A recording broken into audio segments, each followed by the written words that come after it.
Magandang araw guys at ligo time na naman ni Maki. Lagi ko siyang pinapaliguan kasi para lagi siyang presko at mabango. Din makulit lang talaga yan, masyadong maharot pero masarap paliguan yan kasi gustong gusto niya.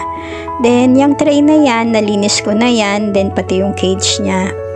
Nilalagyan ko yan ng disinfectant kasi para pag nilinis ko yung mga wiwi niya tsaka yung pupo niya na nalaglag dyan, hindi maamoy. Then after nyan, pinupunasan ko na ng tuyong basahan yung buong paligid ng cage. Since yung loob is matutuyo naman siya kasi since meron naman siyang fan. Then after naman yan, binabaldihan ko na yung buong paligid ng may sabon para as in talagang malinis siya. Then tinutuyo ko na lang siya. At yun lang guys. Maraming salamat sa panunood.